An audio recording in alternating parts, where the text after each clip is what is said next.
眼下流民太多，恐慌生乱，快去请示何大人，看要如何应对此事。是。娘，哥，哎，怎么样？哎呀，还好郑良跑得快，排到了前头。这米铺的价格啊，半个时辰之内就涨了4、5成，这都没个头了。哎，让老百姓可怎么活呀？知和知府啊，已经派了衙役来磨坊通告。此次矿图暴乱，祸及宁国、徽州，更有沿河倭寇趁机各处掳掠，进出徽州城的商道也断了。何知府已号召徽州商户与府衙一道，施粥济困，安抚流民，共度难关。磨坊那边怎么样了？您放心吧，磨坊这边先前接下的订单，我已经准备了充足的材料，物品交付不成问题。听说这次七帅会调兵前来平乱，想必此事也拖不了多久。正好，我趁现在回来好好陪陪娘，陪陪爷爷，还要跟我那位出事的侄子好好说说话。这段时间我来守夜，娘，您也少出门，要出门一定喊上我。这娘，主宅那边怎么样了？大伯娘那边也派人买了吃食米粮，除去施粥那部分，节省着点，熬过半年不成问题。别担心了啊。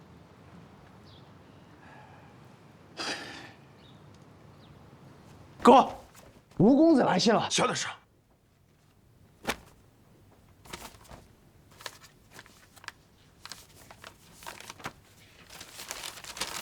本昌老弟，之前说的事情我已经找到门路，你且静待佳音。令老弟前番之疑问，我已经派人经户部查明。那79原名王福全，北地人士，家中5福俱丧，于嘉靖39年入七帅军中，并无可疑之处，无为是。北地，嘉靖39年，那岂不是？文尚，你还记得我们是哪一年搬进这个宅子的吗3年前骆家倒了嘛，骆文松想跑没成，死了。他家老二倒是跑了，不过说是也死在了北地，咱们这才搬了进来。一会儿你去驿馆，将我这封信送去南京。送了信，你再去趟府衙，找和咱们家交好的张衙役。找张衙役是？找他把嘉靖39年骆文谦的海捕文书调出来。是。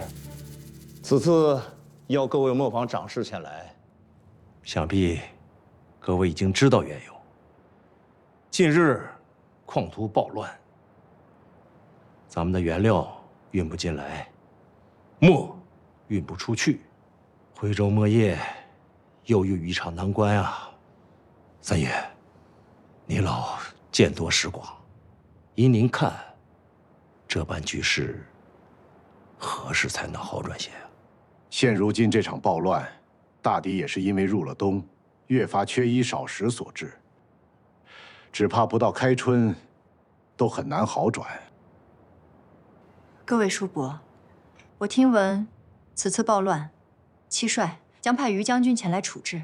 况且何知府素来爱民，又与于将军私交甚密，各位叔伯也不必太过于担忧。话虽如此，但是之前闹松瘟，各家都还没缓过劲来，现在又闹这么一遭，外头的原料进不来，什么都得涨价。大磨坊或许还能够撑一撑，我们这些小磨坊怎么能熬得过去啊？依真娘所见，如今当务之急是要将这些原材料的价格稳定下来。我们向来跟松材、胶材还有药材商是相互依存，所以胡会长还得劳烦您，请您出面联合一下这些商户们，看看可不可以把这几个月材料价格稳定下来，这样也可以让大家撑到开春。真娘这话有理，涨价虽能让原料商熬过一时，但我们这些磨坊倒了，终究对他们无益呀。正是正是，我稍后就去。这况且每次暴乱，各行各业最怕的就是大商户趁机降价，以低价来击垮兼并这些小商户们。现在这样的情形，怕就怕会有人动了歪心思，才是整个末业的祸患。不错，会长还需拟定一则约定，非常时期，各家墨轩不得借机挤兑同行，需共度难关。只怕到时候我们肯听命，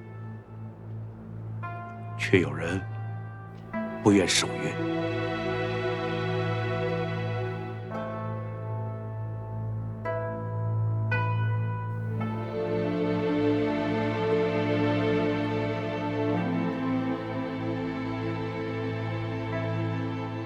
老爷，这是吴府专门差人送来的木雕，你看这雕工，真是精致啊！咱这俩孩子呀，算是有出息了，和吴府的公子称兄道弟，人家还送了这么大的礼。哎，恭喜！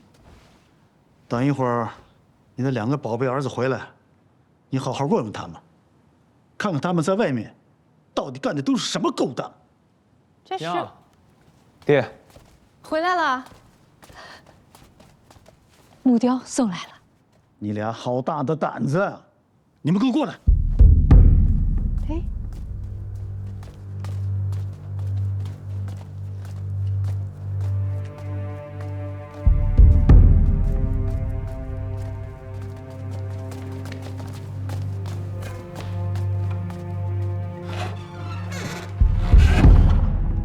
你们在外面不好好做生意，都干了些什么？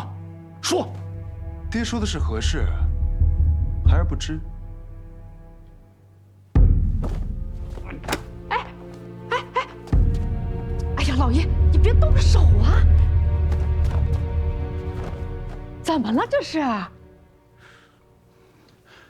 你说你妹妹叫你到南京去，你本应该好好做生意呀，你怎么能干起通贩的事情来了？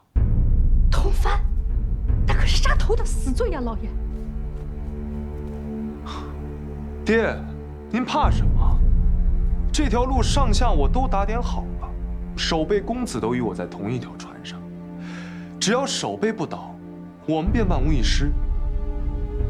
再说，若没有点风险，如何能赚到大钱？那田家供墨的名头还不够你赚钱的吗？供墨名头再响，田家也不过是一介行商，能做出什么大名堂？华儿在京城混得再风生水起，不也没能替咱们家拿下公主府司墨吗？以后我不再当低人一等的行商，我要给自己争一个御用监的官位。什么供墨司墨，以后不再做受人摆布的参选人，我要做制定规则的官家人。那官场是好入的吗？啊？那骆家的下场，你难道不知道？爹，您怎么上了年纪，胆子也变小了？结交官宦权贵为田家所用，这不是爹您一直想走的路吗？孩儿只不过是想往前再多走一步，赚钱给自己捐官罢了，又有何不可？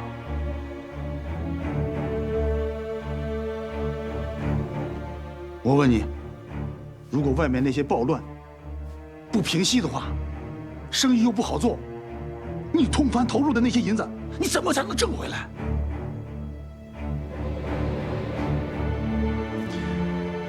这矿途暴乱对别家是祸，可对我却偏要借一借他的势头。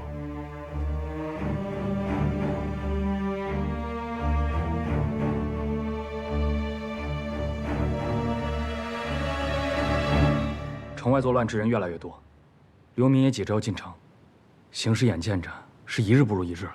那城外的商路呢？除了咱们靠着七帅的名头，一时还无人敢惹。城中的大小商户无一敢诱惑出城。商路几乎算是断了。萧琪有回信吗？官道没人赶走，就算萧兄弟有信儿，怕是也得缓2天才能送到。不过，今日弟兄们听说田本昌与田本胜都回了徽州，不知是有什么打算。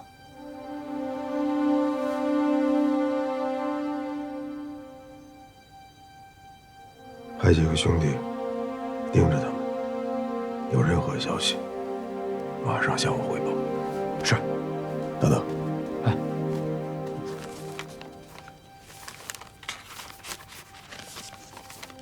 你出去到城，把徽州的情况告诉于大将军，唯有尽快派兵平乱，才能解了这城的一个困难。是。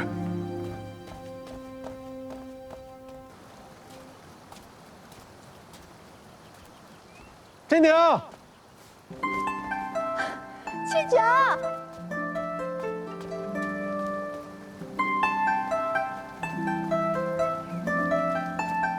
真宁，你怎么来了？现在外面不安全，我不想你一个人走。喏，还热乎的。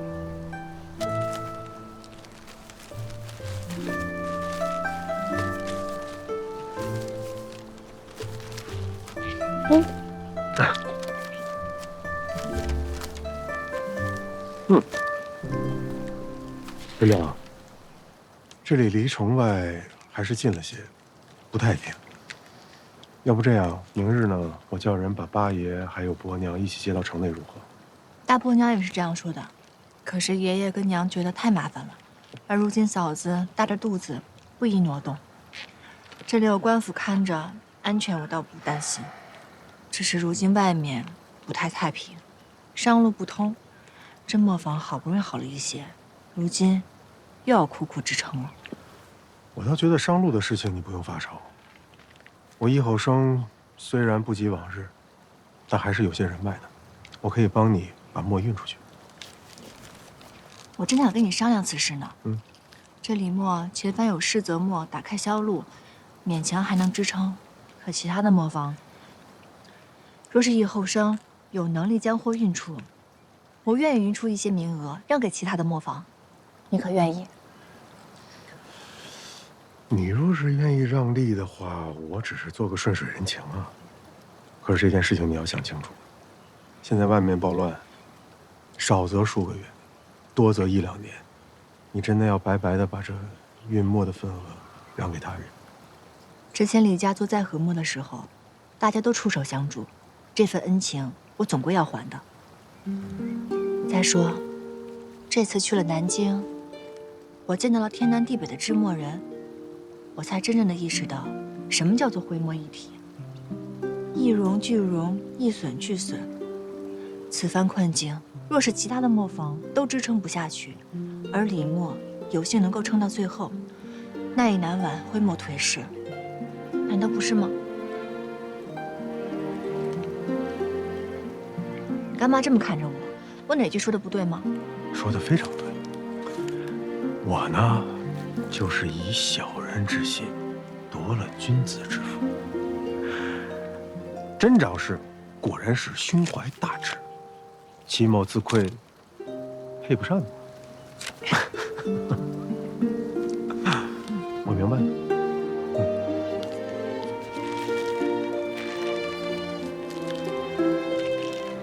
别在这儿吃了，回去吃。累吗？不累，你轻得很。你得多吃点，知道吗？我吃的还不多呢。你现在已经不是李真，你现在是甄长士，你要多吃点，你的身体才能扛得住这李家墨业的发展。走。你慢点跑。小希，你可看清楚了，他们这船确实有破绽。千真万确，不仅运货的人遮遮掩掩，整艘船都甚是可疑。虽说乍看之下与商船无异，但有一处，工人们运水和粮食上船之时，我留心算计过，整艘船的存水和粮食量足以让船上的人生存几月有余。如若只是南下泉州等地，只需半月即可，何须如此之大的储备？所以说，田家的货船远洋航行，暗中通番，8九不离十。只不过田本昌实在谨慎多疑，所以没能拿到实证。如今匡图暴乱，断了商路，田家2兄弟回了徽州，短时间内怕是不会再有大的动作了。好啊，田家敢暗中通番，敢暗中通番，我们一定有迹可循。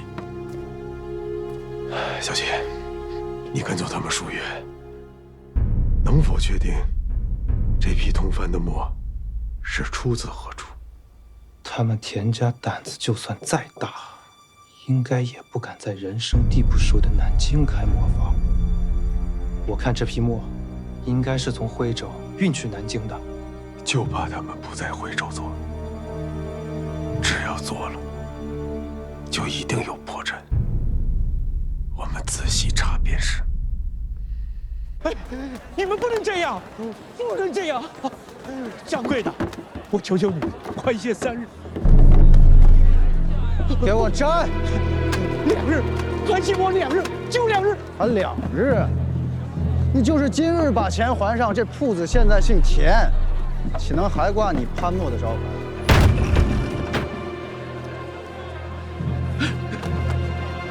二公子，你们家也是做墨的，你可知道，磨坊的门牌是织墨人的名啊！起开！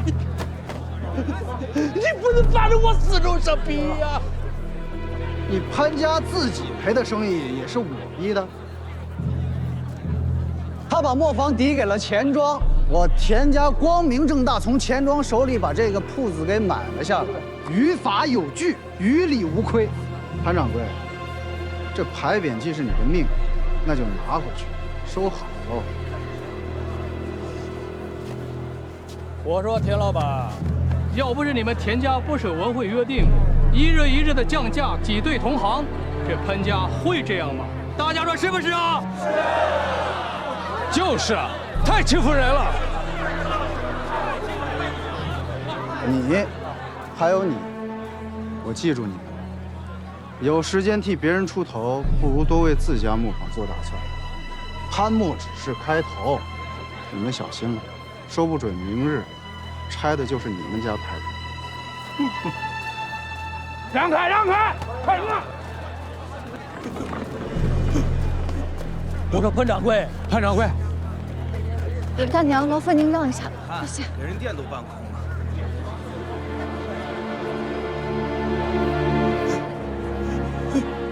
怎么会这样？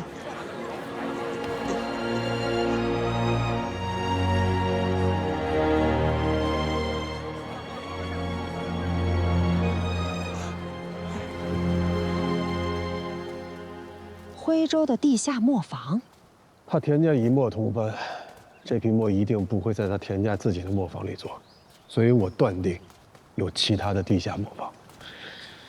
阿姐，你在徽州的眼线比我多，那么查起来可能会更快一些。加上，如果用阿姐的名义去查，也不会引起他田家的察觉。这2天我倒是听手下的伙计说，田墨趁乱打压墨价，挤垮了不少的小磨坊，都收到了田墨的名下。或许他是想利用这些小磨坊，掩人耳目，暗中作墨。如果是这样的话，那就劳烦阿姐了。我可以帮你去查。我这还有一事要跟你说。这是京城传来的消息，有人在查你的底细，怕是田家所为，不得不防。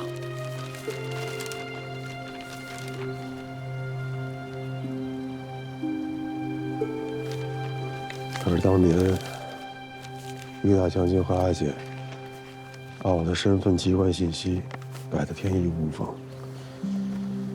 想必就算他要查，短时间之内也不会露出破绽吧。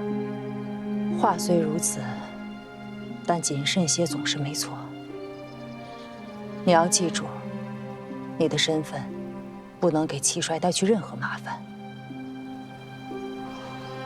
戚帅、于将军，还有阿健，对我都有再造之恩。戚就纵死，也不会牵连你们半分。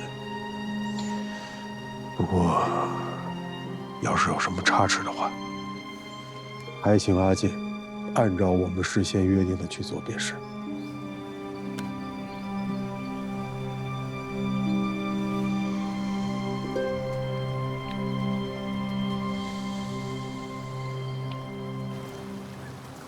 还在担心潘墨的事儿？不光是潘墨，如今徽州出了田家，其他的磨坊都快撑不住了。胡会长怎么说？这田家虽然坏事干尽，但所做之事毕竟没有犯律例。这胡会长跟三爷爷只能设法请严大人出面，同田家商议了。你家现在的情形如何？不太好，苦苦支撑着。若是田家有意打压，一日日的降价，怕是也撑不了多少日子了。爷爷，如今不光李默，陈默也是一样的。我想这田本长，就是想趁着这次暴乱，铁了心要将徽州所有的磨坊打压。今日听闻，于将军已到徽州开始平乱了。真的？城外已安营扎寨，想必不会有假。这次墨叶危机始于暴乱，若是平乱顺利，通了商路，那想必田家也掀不起什么风浪了。明日你再去找陈三爷爷合计合计。一家磨坊扛不住，陈李两家联起手来，田家多少有些忌惮。好，我明儿就去。陈娘，别板着脸了，一会儿见到你娘，那她该担心了。哎。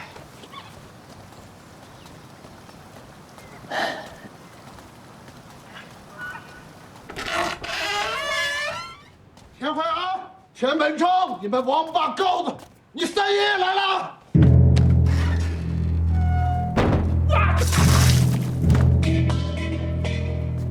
姓田的，你们祸害了潘家，又来祸害陈家，你们做梦才几年啊？想跟你陈三爷作对，也不撒泡尿照照自己，是不是啊？就是。田本成，赶紧给你那个忘恩负义的爹，给你三爷爷滚出来！滚出来！滚出来！徽州磨业传承1000年，从来没见过这种见利忘义的败类。滚出来！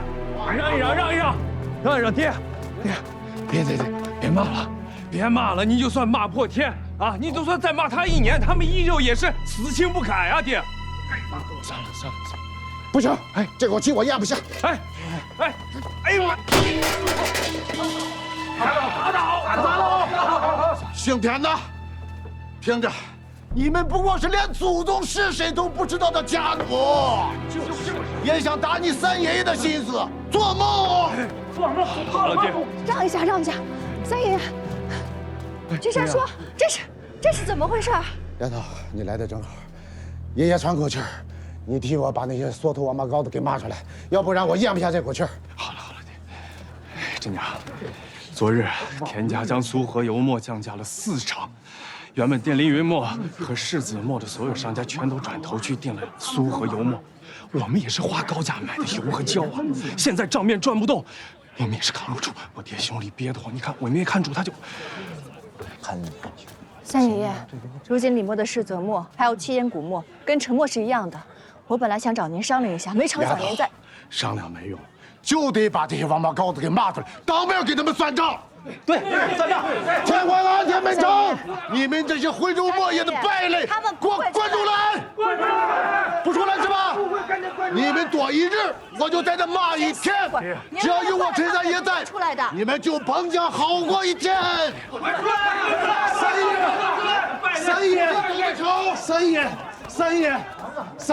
三爷，郑长史，出事了！什么事？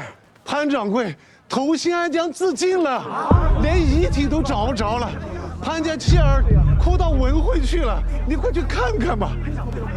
你们替我接着骂，快！我也去，我去。三爷，上午就是个畜生，批着说这个出来了，把他弄出来，散了，他害的，就是吧，这是投伤失忆了。几辈子的潘家磨坊被占，我家老爷不得善终，现在就留我们孤儿寡母。胡会长，你要为我们做主啊！潘夫人，若不，三爷，郑长史，珊珊，真娘，我们怎么办啊？真娘，我分明已向严大人告了田家，严大人虽说为难，却也不能放任此事。若是潘掌柜能再等一等，我爹本来听了会长您的话的，可田家派人上门，他们不停地找我爹的麻烦，我爹实在忍不下去。败类啊！珊珊，莫怕。胡会长，眼下您打算如何？又能如何呀？先召集末野众人为潘家筹些银两，把后事办了。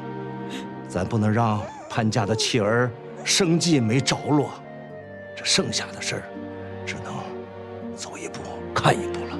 胡会长、三爷爷，我们退一步，田家必会欺我们2步。若是再这样下去，到最后我们只会坐以待毙。如今，我们不能再让田家的恶行继续得逞下去。可是真娘，田家现在是顺风顺水，连严大人都无计可施。你说我们能如何呢？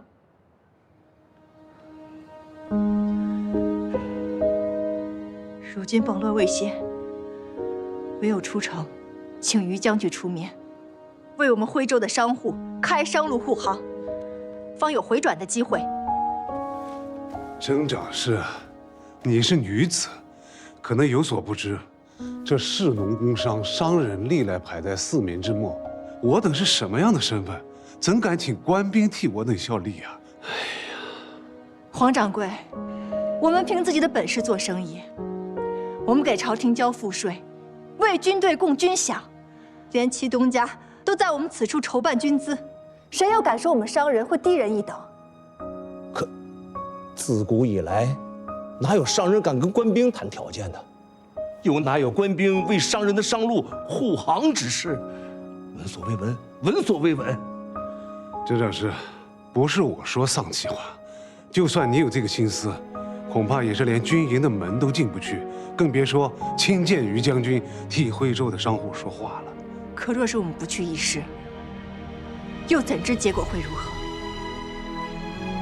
如今潘掌柜尸骨未寒，无论如何，这样的悲剧都不能再次发生。各位叔伯们，这人人都说，七帅麾下的将士们，个个为百姓着想，又怎会因为我们商户是4民之末，就对我们弃之不理？这凡事都讲不过一个理字。况且真娘相信，于将军也是通晓大义之人，真娘愿意一赌，替全徽州的商户向于将军请命。七九，你这是要做甚？于将军容禀，七九自知私带外人入营，违反了军纪，甘领责罚。但此事非同一般，还请于将军听真长史一言。于将军，来人，将七九拿下，把这女人轰走。将军，此事跟祁东家无关。民女今日之举确实多有冒犯，但也是不得已而为之。还请您看看此物，这是徽州明末潘家磨坊的牌匾。如今商路堵塞，田家身为固墨之家，趁此危机无理降价，兼并小磨坊，致使潘家掌柜不堪负债，投了西安江自尽。你想说什么？请将军开恩，为徽州商户开一条救命的商道。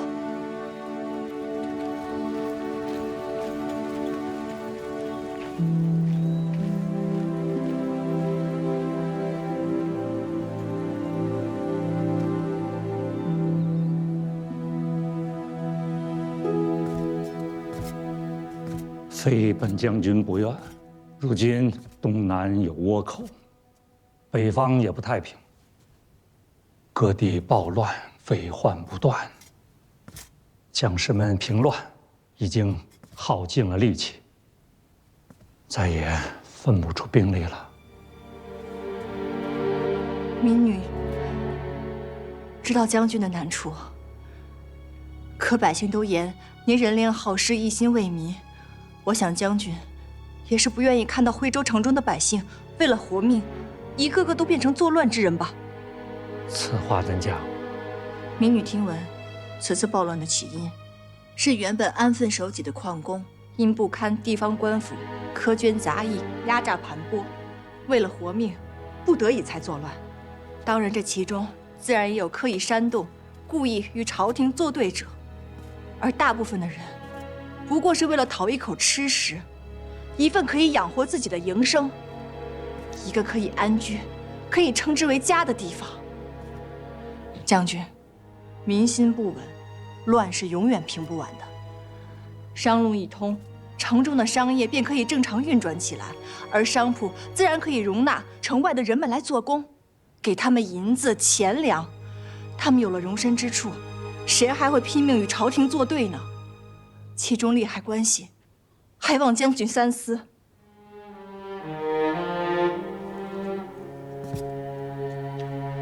易将军，此举可以避免战争厮杀，捕匪刀枪不见血，便可获得千万的民心。还请于将军三思。说了这般多，你可有法子呀？啊，我倒是与阿姐细细的聊过。这被堵的商路，只在徽州南端的一截而已。这兵力嘛，倒是不用动用的太多。七九，你好大的胆子，竟敢早早的磨损本将军！不敢。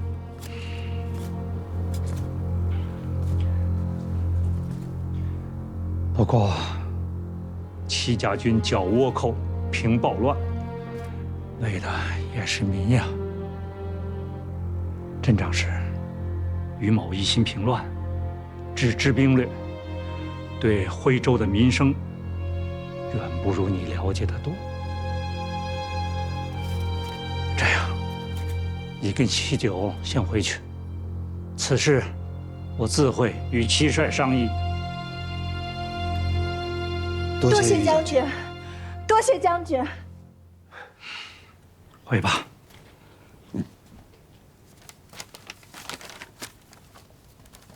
哥，张衙役翻遍了衙门的案牍库，竟找不到当年通缉骆文谦的海捕文书了。果然不出我的所料。今儿一早，南京回信了，不止徽州的海捕文书没了，就连刑部也被人动了手脚。吴守备的人翻遍了整个档案库，也找不到一张骆文谦的画像。那岂不是无处可查了？查不到，便说明确有问题。哥的意思是，若我猜的不错，这一次我们可一举两得，先将那七九拿下，再向吴守备递上一封他等了许久的投名状。廖大哥，货物都已经清点好了，这2辆车一共是15箱，加上之前已经交接的，一共是20辆车。后面的商路就辛苦您了。姑娘放心，各位掌柜、掌事放心，于将军已经下了军令，这批货物包在我们身上。有劳了。高僧，有劳将军，有劳。出发。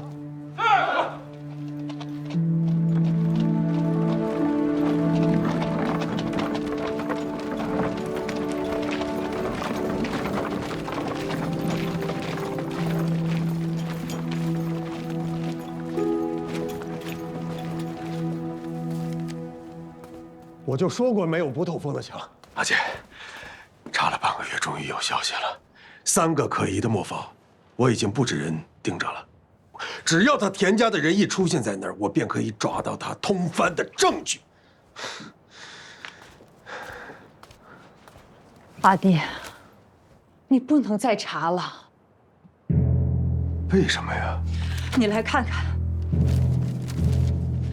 这是刑部咱们的人送来的。这是兵部的，还有这些是北地辽东都司送来的消息，他们都在查你的身份。田本昌何时这般手眼通天？查你们的人不是他，是他背后的靠山。南京守备，侮辱。田本昌把对你身份的怀疑，变成了一封投名状，送给了侮辱。你也知道，侮辱和戚帅在朝中不睦，有了这个可乘之机，他们就是掘地3尺，也要挖出你的身份，借此事好告戚帅包庇侵犯的大罪。可是刑部对我的害部文书1张都没有了，整个徽州府我们都找过了，1张都没有，他还能找到什么证据？你怎么还不明白？侮辱所能调动的力量远超我们的想象，他不亚于戚帅。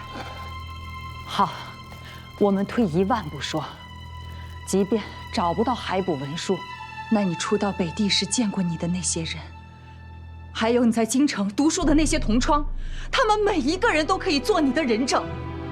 这要是1、2个人，我们可以应付得来；要是把他们都聚到了一起，你有几张嘴可以争辩？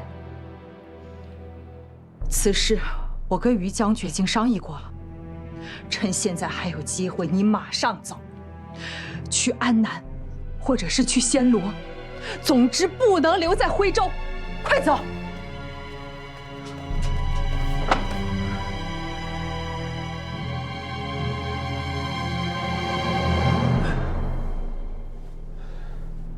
阿姐，事到如今，我就更不能走了。你不早等着他们来抓你吗？你不要忘了，起初你投靠于将军的时候，我们已经有了今日的预案。你走之后，于将军将会去府衙控告你欺瞒身份、哄骗戚帅的罪行，唯有如此，你才能活命。此事对戚帅的伤害才能降到最低。阿姐，今时不同往日。他们田家背后是无守备，就算我离开了，你觉得他会善罢甘休吗？他不会的，他巴不得能够查出什么把柄。到那个时候，戚帅、于将军还有阿姐你，都会受到牵连。为今之计，只有找到他田本昌通番的证据，才能够挽救这一切。阿姐，你想想看，通番需要打通诸多的关节。那么说明什么？说明田本昌背后的大叔就是他吴家。他现在可以调查我的身份，那为什么我不能反其道而行，在他知道我们的计划之前，我找到他通番的证据呢？只有找到通番的证据，戚帅在御前才可以立于不败之地。可是，一旦再查下去，你就再也没有走的机会了。阿姐，于将军在我们最困难的时候收留了我们，这些年一直是阿姐你在照顾我们。戚帅虽然不知道我的身份，但是对我恩重如山。我是可以离开，我可以一走了之，但是我把最严重的问题抛给了你们，这样不忠不义的事情，我祈求做不到。那真娘呢？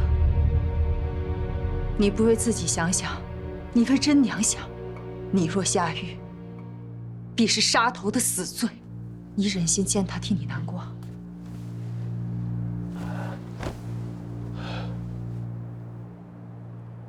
我已经想好了，这段时日我与李家，还有李真，牵扯得太深了。我还是那句话，我是可以一走了之，那他们呢？田本昌会放得过他们吗？只有我找到田本昌偷犯的证据，才能保住李家，也才会不辜负李真。但是在我行动之前，我要彻底的和李家、李真做切割。我得一口咬死他们是被我利用的棋子，这样才能把他们一家人摘得干干净净，请阿姐成全。祈求愿意殊死一搏。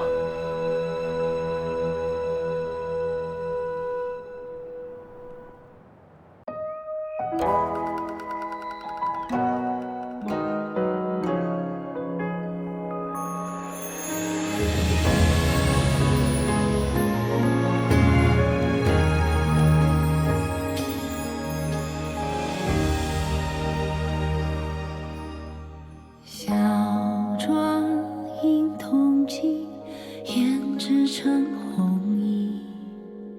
回墙青砖掩饰里，孤雁落成萍，孤芳难自已。过往细细无归期。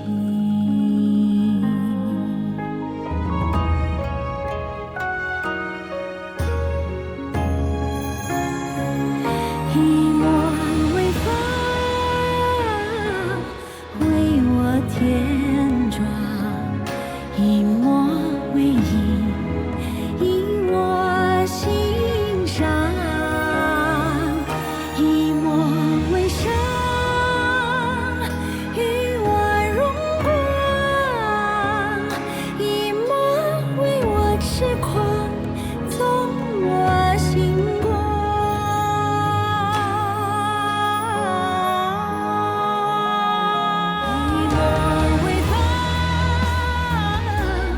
为我添妆，一抹微影以我心上，一抹微伤与我荣光，一抹为我痴狂纵我心光。